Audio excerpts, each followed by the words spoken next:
সন্তান জন্মের পর 10,000 পাউন্ডের বিল, যুক্তরাজ্যে এনএইচএস নীতির বিরুদ্ধে প্রশ্ন তুলছে কিমের করুণ গল্প।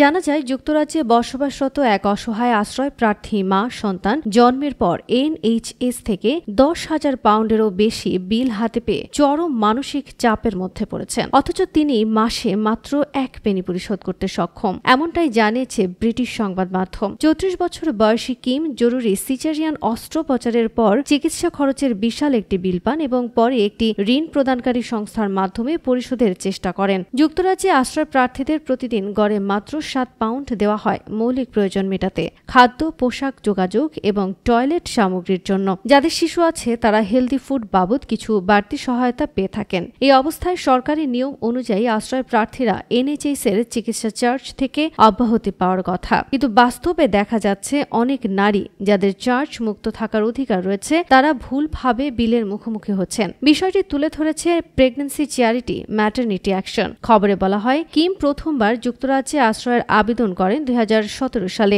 যা পরে প্রত্যাখ্যাত হয়। এরপর 2021 সালে তিনি আবার আবেদন করেন। 2022 সালের মার্চে যখন তার কন্যা সন্তানের জন্ম হয় তখন তার আবেদন সক্রিয় ছিল, ফলে নিয়ম অনুযায়ী তার চিকিৎসা হওয়া উচিত ছিল চার্জ মুক্ত। কিন্তু Leeds teaching hospital NHS trust তাকে 10,000 পাউন্ডের একটি বিশাল বিল পাঠায়। পাশাপাশি পূর্ববর্তী চিকিৎসার জন্য আরও 3,450 পাউন্ড পাওনার দাবি করে ট্রাস্ট। চরম হতাশায় কিম ট্রাস্টকে লিখিতভাবে জানান, আমার জন্য কাজ করা আইনগত নিষিদ্ধ এবং আমার কোনো ব্যাংক অ্যাকাউন্ট নেই। আমি মাসে 0.01 পে করার প্রস্তাব দিচ্ছি। আমি লজ্জিত যে এর বেশি দিতে পারছি না। এটুকু দেওয়াও আমার জন্য কষ্টকর। এর বেশি দিতে হলে আমাকে বেআইনিভাবে অর্থ জোগাড় করতে হতে পারে। পরবর্তীতে ট্রাস্ট একটি চিঠির মাধ্যমে দুঃখ প্রকাশ করে জানায়, আপডেটের তথ্য পাওয়ার পর বিল বাতিল করা হয়েছে এবং কিম আসলেই চার্জ মুক্ত থাকার যোগ্য ছিলেন বলে তারা নিশ্চিত হয়েছে। এমন ঘটনার কারণে অনেক নারী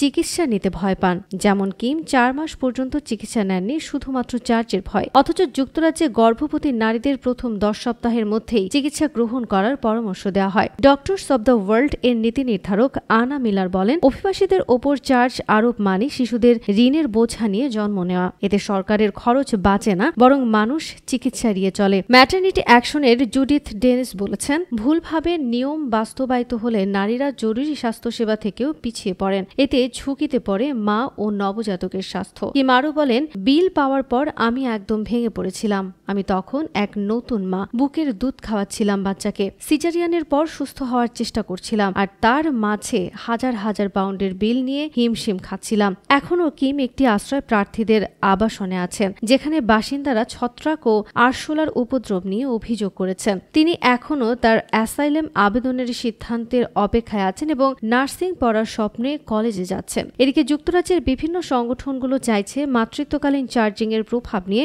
বিস্তারিত তদন্ত হোক। এনসিটি চায় গর্ভবতী অভিবাসী নারীদের জন্য দোভাষী, নিরাপদ আবাসন এবং সহায়তামূলক পরিবেশ নিশ্চিত করা হোক।